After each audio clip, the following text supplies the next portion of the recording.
Hey, how's it going? And welcome along. I'm Rory from Rate My Funeral. That was Rate, by the way. So, super exciting tech review today. I have here a Snapmaker 2.0, which is a 3-in-1 3D printer, CNC carving, and laser cutting and engraving.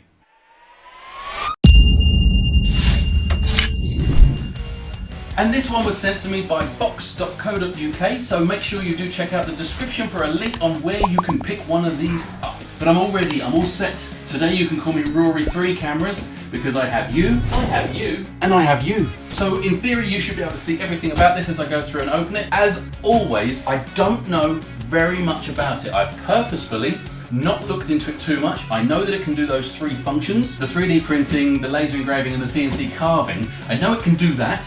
I know it's got a big bed on it because this is the A350, so this is the big version. Other than that, I don't know too much more, so this is going to be quite exciting to sort of go through it and see. And quite how I'll approach this, I'm yet to figure out. Before going on, I need to get this box open and find out what is actually inside here, so I need a tool to open the box. Probably not. We'll go with the good old Stanley. Now when using a Stanley knife to cut open a box, always be really careful that you don't go in too deep because you could damage something important. Well, I'm not sure what you were expecting, but it's a box within a box. Alright, now I feel silly. What? We happy? Yeah, we happy. I'll just give it a quick tip up so you can see. Now we have a bit here that says, take this out first.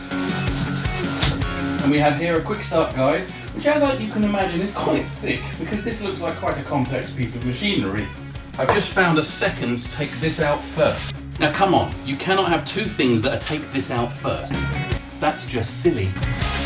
So as you can see here, we have a row of 4 apparent linear modules. Alright, I can't count, it was 5. Alright, whatever.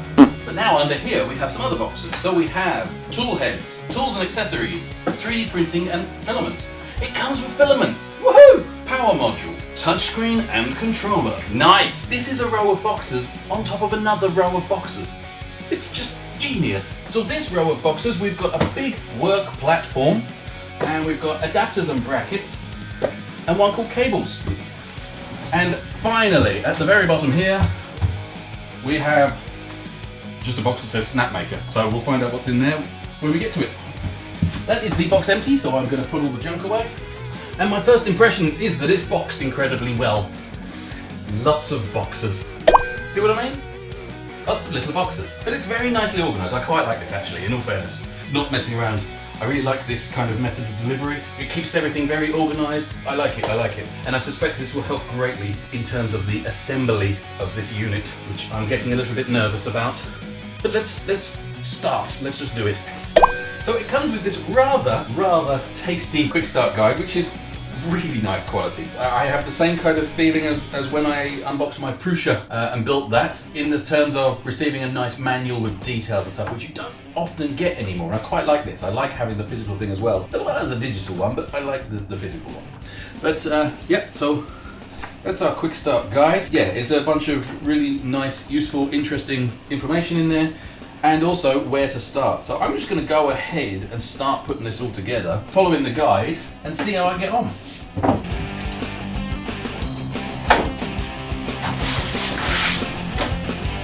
Wow, when you see it like that, you kind of get an idea how big this thing's going to be. Wow, okay, brilliant. Now in this box it says tools and accessories, and I'm hoping that means I don't need to find any tools out of my already rather messy toolboxes. I've got to show you that. That's actually beautiful. Look how beautiful that is. It comes with a proper nice little toolbox and everything is all packaged in there. Oh my goodness me. This is nice. It's just happened again. I hadn't spotted that. Look at the way they're packaged in there. Isn't that just beautiful? I'm so sorry, I'm totally geeking out here. This is genuine because of the fact that I'm such a sucker for things that are placed in little cutouts like this. You know, it just looks so cool. I love that. And I know it's weird. Yeah, okay, you're a bit odd, but to me that is awesome. Oh, we've got goggles for the laser stuff. Oh my goodness. There's a safety element. I've got to take this into account. So I will come back to that before I go diving head first into it all. Look at the dinky little USB stick. Isn't that pretty? So far, everything about this has been really impressive. Right, this is a little detail, and I know that, again, this is something that doesn't really matter normally. Check this out. So these are resealable. So normally when you buy something like this, you have to tear open all the packets. But this one, the packets are actually resealable. So if you wanted to put that away again, you could just seal it up and keep it nice. Again, it's not a big thing. It doesn't really matter when you come to use the printer, but it's nice that that's been taken into account. This is the screwdriver that it comes with, by the way. And I assume I unscrewed the back here. Oh yeah, look at that. It comes with all the bits that we're gonna need. And it just looked really nice. Nice. Right, I know I'm sounding a bit sycophantic, I know, but so far, I can't stop saying it. This is nice. Did I say nice? I think I used nice already. Right, to save you time, the feet have actually got the screws already placed inside them. Another attention to detail thing. Sorry if there were any weird sounds in that last bit. I realised I'd left my air conditioning on. Makes a bit of a noise.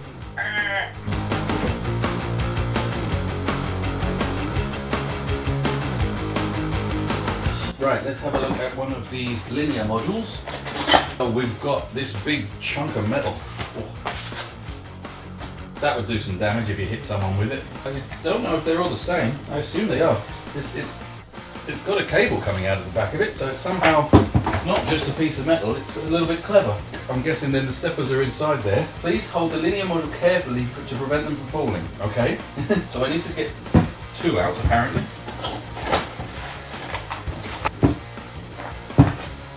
Make sure the sliders are aligning with each other. If not, you can move them to the same position. That seems to be pretty aligned. Okay, attach the platform to the Y-axis. Do not tighten screws. Okay, so 4 times M8 screws. I'm going to pop the screws into a pot. It can help you grab them and keep them safe.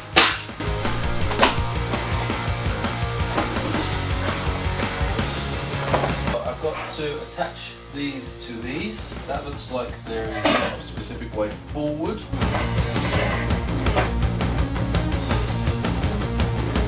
Do not tighten the screws until step 5. So I'm just putting these screws in, but only, I'm not like tightening them, I'm just literally doing them until they stop.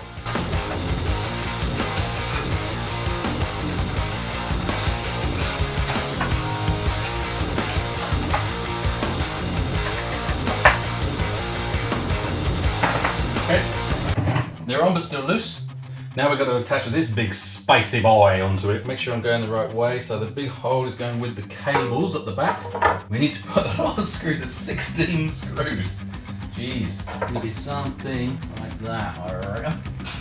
16 screws.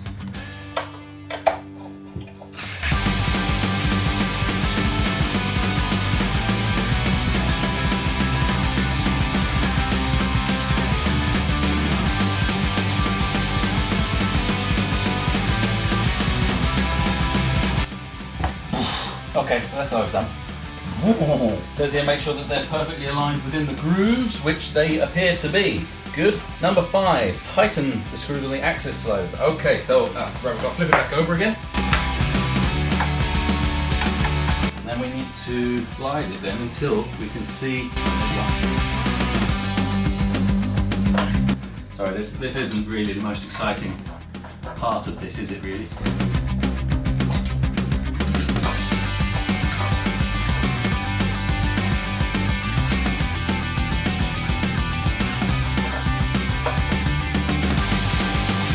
But it's pretty clever how you have to kind of, you line it up with these holes so that you can get through to tighten it up. Because when I first noticed that now these screws were the side of the base, I was thinking, well, how am I going to tighten them up? So next it says attach the Z-axis holders to the base plate. I've got to find them. Right, so I found it inside this adapters and brackets boxes. This appears to be the next bit we attach. Again, it's very, very nice. It feels really good quality. And that's going to go that way around and it screws in from the other side. Just to be awkward. Okay.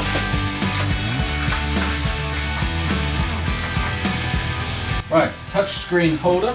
Ooh, it's going to be magnetic. Come around here and say hello while I do these up. Thread connecting cables through the holes of the holders and then attach the Z-axis to the Z-axis holders. Do not tighten the screws until step 12. Okay, so we've got to put on our upsies here.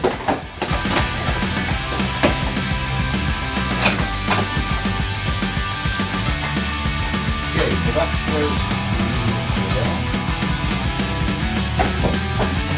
I really don't want this to fall forward. There we go.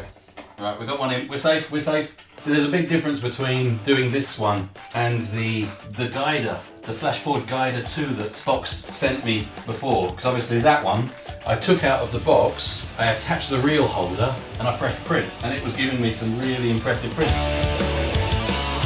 That was an interesting review to do because it was so easy to do. Whereas this one, I have to admit, I'm overwhelmed with how cool this is, but I'm quite liking the effort that's going into actually making it. So this one, once this is printing, I'll feel that kind of like I've achieved something. So what I'm doing here is just poking the cable through, so it goes through there, so that this thing stands at the top there like that. Again, nervous, I don't want it to fall over, so I'm trying to hold on to it without it falling forward. Okay, we're good. When I was doing my build video for the Prusa, I didn't really review it, I just built it and made it. I mean, it's an amazing printer. It's my favourite printer that I've ever had and ever played with so far. But it was so complex to put together. I mean, it was great fun, but it took me 6-7 hours to do. You can do it quicker, but I was messing around a lot. Whereas this so far feels like it's somewhere in between. So far it's been an absolute breeze to put together and very straightforward. And it's starting to take shape of something that looks pretty damn awesome, to be honest. Quick note, I actually messed this up. This was supposed to go down there. Easy enough to sort out, but yeah, not out the back, down the bottom.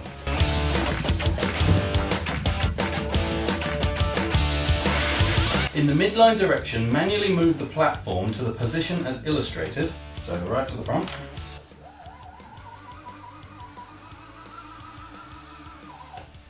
That sounded like it was scared. Then move the Z sliders to the lowest position until that they can reach. Okay, that's those done. Now we've got to put the final one along here. Okay, my cable is to the same side as the touchscreen holder, and I've got to put 8 screws in.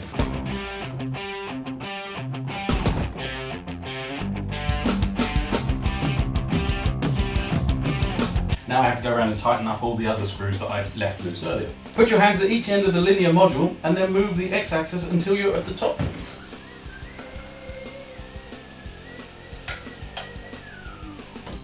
There we go.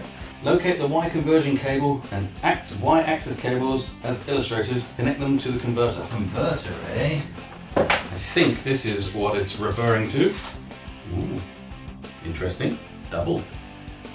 Ah, I just found my Y conversion cable hidden underneath the touchscreen controller box. So it seems, from what I'm reading here, is that this goes into here, like so, and this comes down here, up through this one, and out the side, and then these guys here, sorry, you can't see this very well, I know, but they come up through a little hole here, and they go into our little converter box here.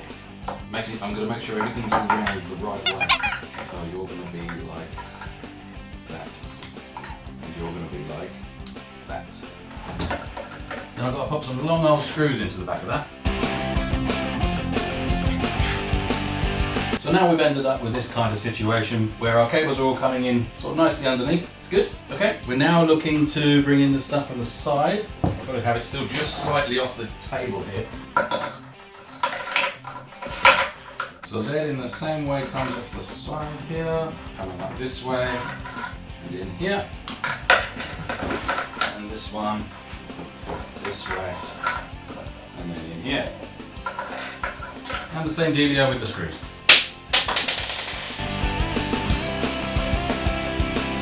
So I'm just going to tidy up the cables underneath with the provided Velcro.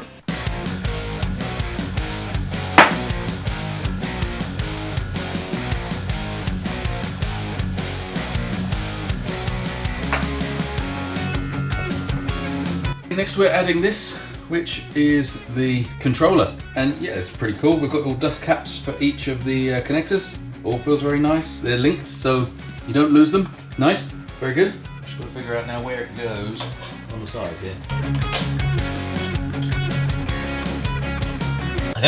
I put it on upside down. Got to turn it around the other way now. So, Z in Y, because I gotta. Is our top lab here, I guess. Okay, cool. So now we're going to connect the touchscreen, which feels, it's nice, like a little phone, and it's on a curly cable, so it's Old school and new school all in one. And it's magnetic. So it just sits there. I haven't got to screw it on or anything. That's great. It's USB-C. I'm guessing that's this one of these bottom ones here, maybe. Yeah, sure enough. And that's going to go in there like that. Next is the scary bit. It's the power. I always get scared when there's power involved. We have this rather nice external power supply. Wow. Follows on the theme of the rest of it. It's got these nice curves. It's really, really well designed. Okay, and this is going to go into this one. Apparently not. It's not the right cable. That's the right cable. There we go. Make sure the power switch is off, which it is. Right. Now we'll pop power in. Absolutely amazing. Woohoo! You've successfully assembled the machine body. Now just select one function and complete the assembly and bring your first job to the world. Now, wow. Well, that was a lot of fun. That was awesome. And now obviously I have the choice over 3D printing, laser engraving and cutting, or CNC carving. Where to start, you know? I think I'll start with 3D printing because obviously that's what I've always done. So yeah, let's go ahead and set up the 3D printing side of things and see where we're at. So in my instruction book here, I have assembled a 3D printer, and it's apparently 7 steps in order to get this ready as a 3D printer. The first thing we want to do is grab the 3D printing module. Here are my modules. This is a heavy box. There's some quality inside this box, I can tell. Just look at that. Yeah, that's pretty. I want the one that is labeled 3D printing. So this is my 3D printing one. Very interesting, very compact. Oh, okay. Nice. The bit that concerns me is how this will come to like blockages and things like that. With the Prusa, it's very open, so therefore you can just take it apart and remove clogs and stuff. Whereas this looks really sealed, but I don't know. There's a little switch here. If I undo that, exposes the area where the filament goes down, so it might be alright. I'll have a quick look at the other two while we're here. So this is the CNC. Yeah, I guess you just put your drill bit in there and then it goes and does whatever you want to cut with it, or carve. Pretty straightforward. And then this is your laser one. This one's a bit lighter than the others. I'm guessing there's a infrared and a camera or something so it knows where it is and stuff. Cool, nice. Right, but we need to attach this one onto here. Okay, then connect the top one here, goes into the top of the print head. Now, we need some bits out of this bit that I absolutely loved earlier, this thing here. So this guy and this guy is our filament holder. So I need to attach that to there. Okay, so he's mounted up there. Right, heated bed. So there is a heated bed with this. I'm going to have to now screw in 22 screws into that. Well, let's have a look in the box. Here. Our heated bed. Look at the size of this thing. This is huge. It's amazing. I can't wait to see what I can print on this. It's going to be brilliant. And no fiddling around trying to run cables like it is on the Prusa. It's just a wire you plug in and that's all. How does this work? Oh, okay. Check this out. I didn't actually realise this. This is a massive bonus I've just discovered. It has a removable plate, and that's what you print onto. So it's like the Prusa in as much that you can take this off, remove your pieces, give it a clean, put it back on. It's just got so much better. Although having just said that, I've now got to put 22 of these in it. So let's see how we get on with that.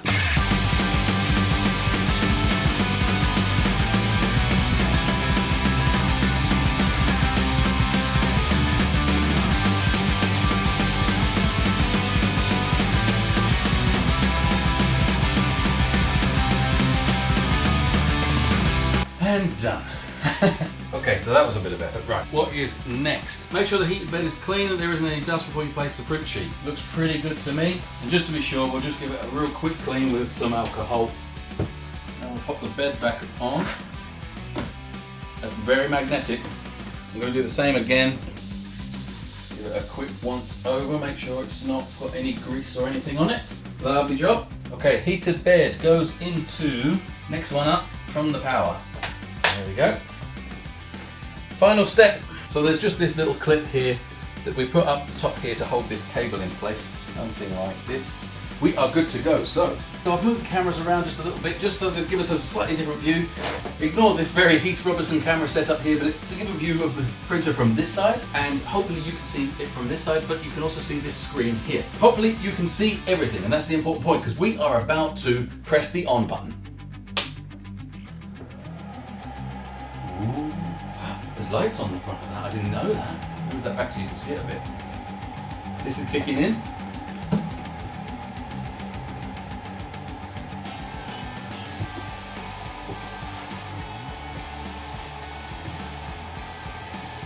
Snazzy little introduction animation, I like it. Another attention to detail. Start now. Terms and conditions. Does anybody ever read these? Agree. Alright, rename it. I've got to give it a name. Oh wow, okay. I'm going to call it Steve. Go. Save. Right, it's now connecting to my Wi-Fi.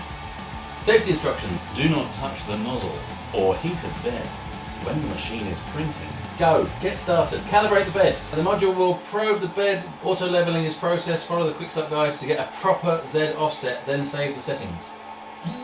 Whoa! She's alive, she's alive. Ooh. Okay, so the way this actually moves around almost looks magical because there's no, you don't see any belts or anything like that. That's really, really cool.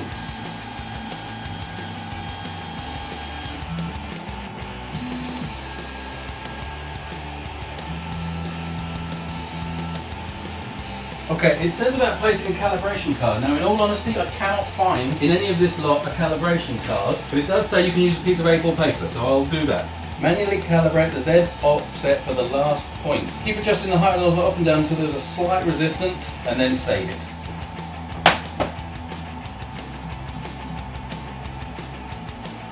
Okay, I'm going to go with that, and then save.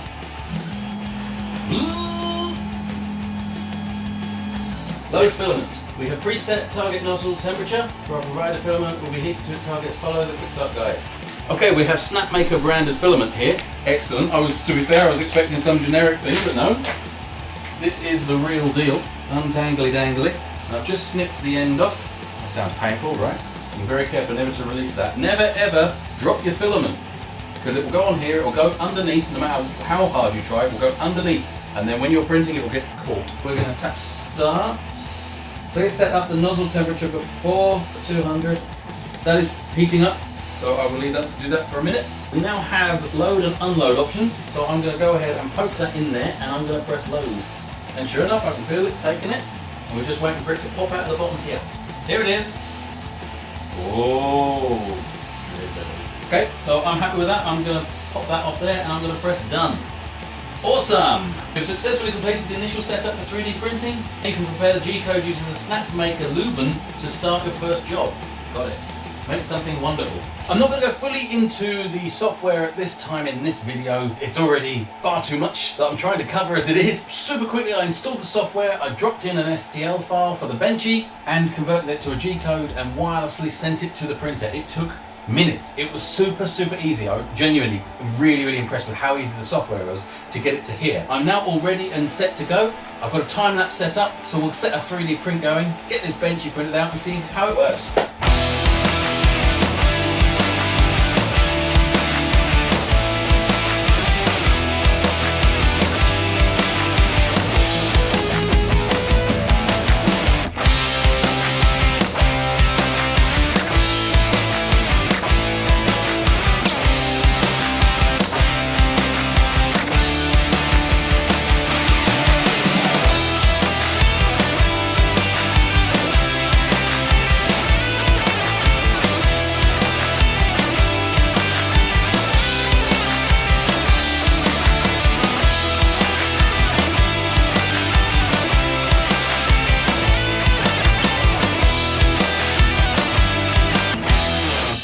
And there you have it. So we just printed that out. To be fair, it was easy. I sent the file in, I set it to print, it just printed. I didn't need to do anything special on the bed or anything, it just worked. It's come out pretty well. You can see here, it's not a bad model. I did it on fast, it did it in an hour and a half, approximately, just over. And it's alright, actually. I suspect if I did it on the higher quality, it would look a bit better. With the fast setting, that's pretty good. So, 3D printing, tick. Let's change the tool head and have a look at the laser stuff. I will just quickly add, the fan on the power supply is pretty loud. This thing hums like there's no tomorrow.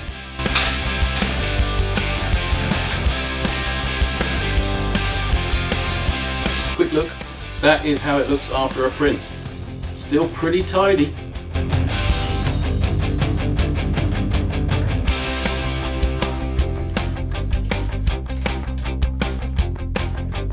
So I've got to take off the heated bed, and that is all of those screws have got to come out. Ugh. So the laser engraving platform is made up of these kind of interesting looking heat sink type plates, I think maybe in a very specific way, so we'll double check that.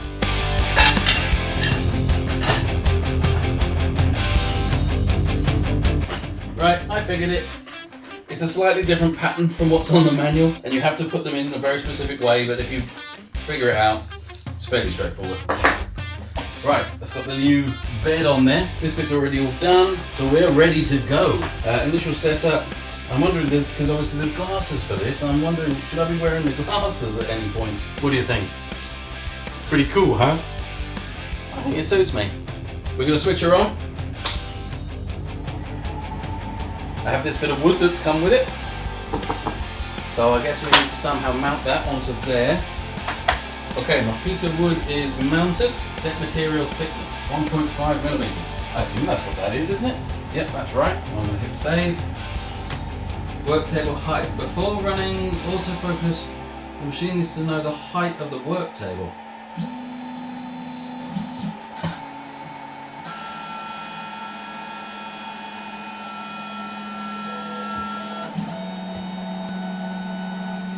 Oh. I don't think the laser thing's doing anything yet, so I think I'm alright. Right, so I need to carefully lower it. That's not lowering. Okay, and next. Ah! See, now it's telling me to put the glasses on. Ensure that you have one before you set up the laser tool and throughout. Okay, so they're going on. Set work origin. Jog the laser model where the job is going to begin, then set the work as an origin. What? Start. Start.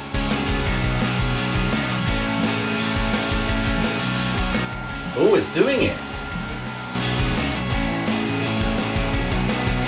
That's some proper sharp lines that's doing on there. That's really impressive.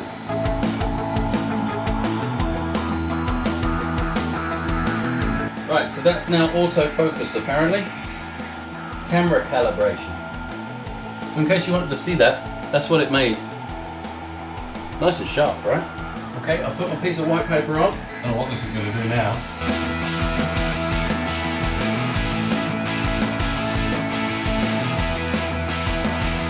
Processing photo 1 of 4.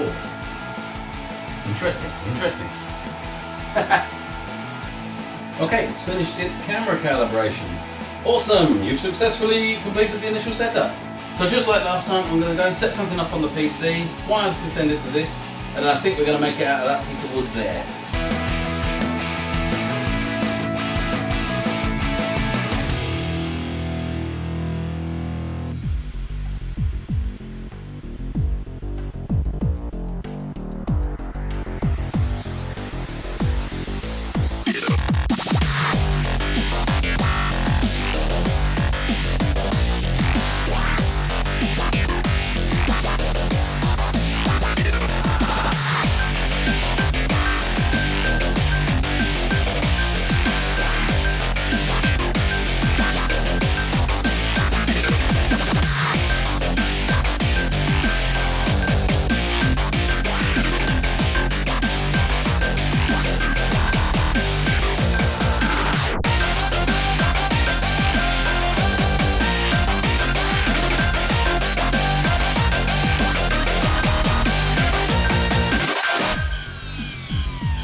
And there we have it. So that is the cutout area, which you can see there is very neat, and if you like that sort of thing, rather sexy. And that is the little box that I ended up with. How cool is that? You take the lid off and you can see inside.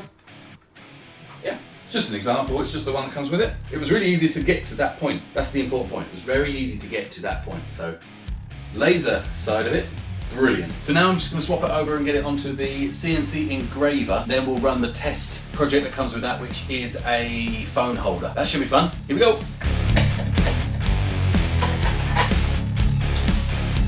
This is a heavy beast actually compared to the other two.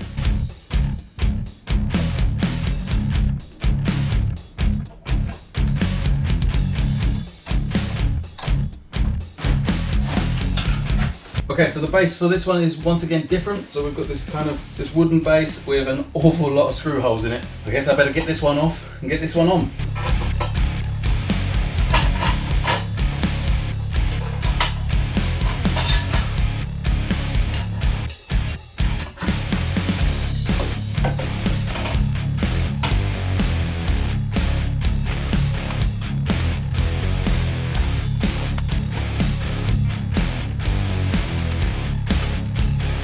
And there we have it.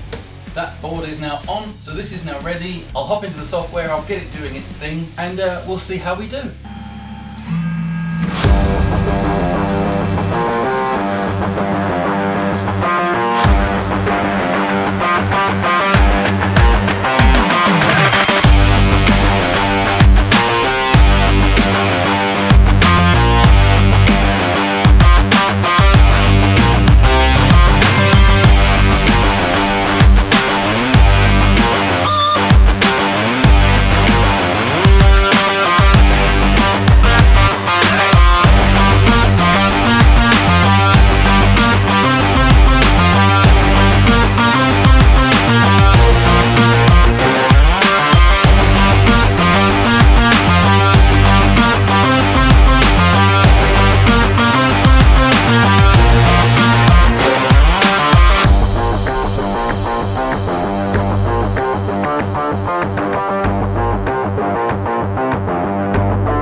So that was really interesting. Now the thing that I've noticed there's a couple of things that I've noticed that I want to sort of point out. One is, it's really messy.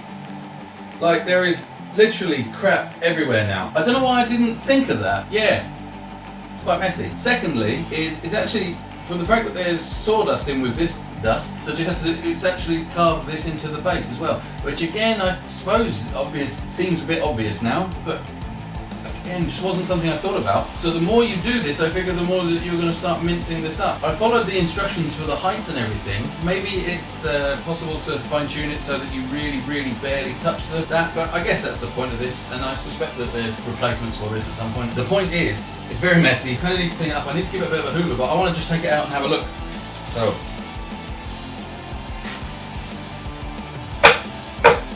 I'm just going to go and give this a quick rinse. A few moments later. Well, what I can now say with some clarity that is sharp. Yeah, that is some really sharp cutting. I am super impressed with how clean that has come out. That's amazing. The grooves in the bed, they're noticeable, but they're not too deep, so it's just a little slight scratch. I want to get this popped out so that I can make this. This is a phone holder. Let's see what it's like. Oh. Yeah, just pops out. Nice. Okay. There we go. So this is pretty straightforward actually, this design. So we just pop that across there like so. That one goes in there, holds it in place. And there we go, a very simple but nifty phone holder.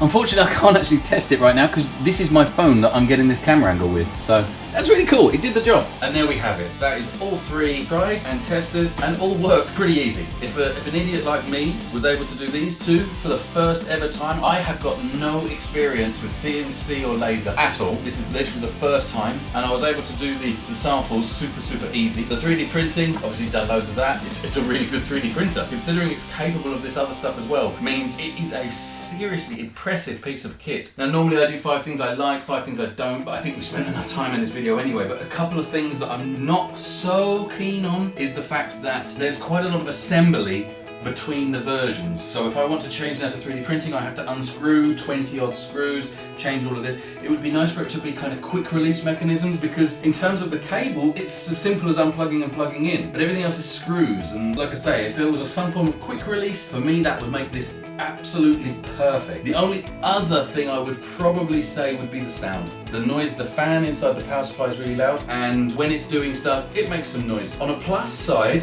things that are really good are the fact that this mechanism for movement is kind of magical. The fact there's no visible belts or anything like that just looks amazing, and this moves fast. Unlike with a lot of 3D printers where you're waiting for the print head to move around, this one is super quick and whizzes around and gets where it needs to go very quickly. It is super slick. The fact that it's got this lovely touch screen that you can take over there. I was able to sit at my desk and control the printer from there without having to keep coming around. Really nice touch. It's really solid. I suspect the small versions are just as good, but having this big bed is so handy. I really like it. While the footprint is quite large, it uses the footprint really well. There isn't bits sticking out everywhere. It would be nice if the power supply was somehow involved. The fact that that can be put off out of the way somewhere is fine as well. Yeah, basically, in summary, I absolutely recommend one of these. It is awesome. Really, genuinely very impressed. Now, I hope you enjoyed my little journey through trying this out and giving it a go. If you did, please remember, hit that like button. If you're not subscribed to the channel already, make sure you hit the subscribe button. Hitting that little bell will notify you whenever new videos go up. And yeah, I think now I just need to go off and find a Hoover and get all of this cleaned up. And I'll see you in the next video. Cheers, bye!